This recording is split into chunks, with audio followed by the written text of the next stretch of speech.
Hi friends, welcome back to my next tutorial.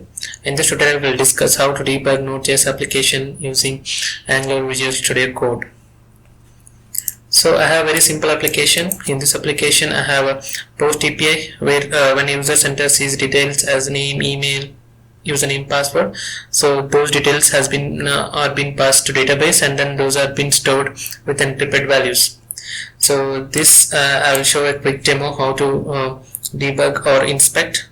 And one more thing I wanted to bring this point is here that the legacy debugger option has been deprecated in the Node 770. So going forward, if you want to debug application, you have to use with the inspect element.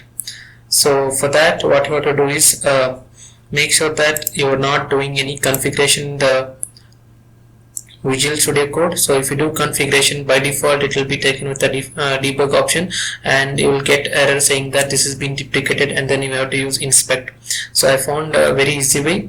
For example, if this is my code and if I want to debug this, so what I'll do is like I'll put a breakpoint here.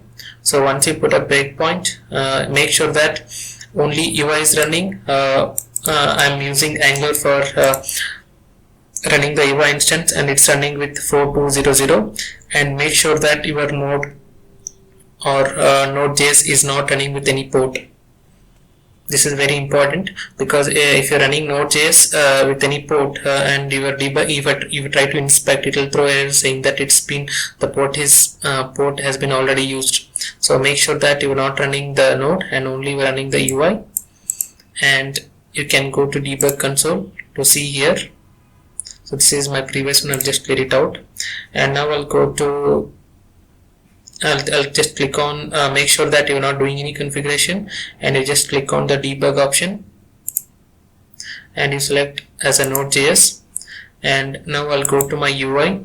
So this is my UI, and when user goes here as a register and he will enter his details, here I'm giving some chunk or dummy details.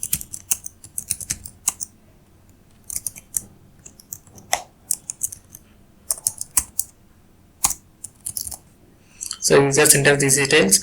Once you click on submit, you can see that automatically that is being pointed to Visual Studio Code and the code is stopped at the breakpoint.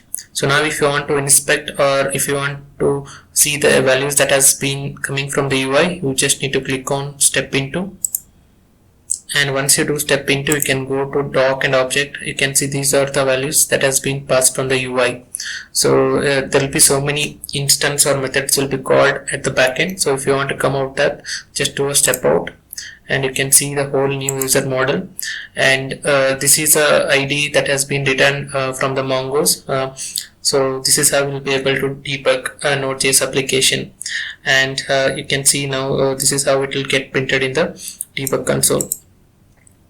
Thanks guys for watching the video. If you have any doubts or clarification, please comment and please like my video and then subscribe my channel. Thanks for watching.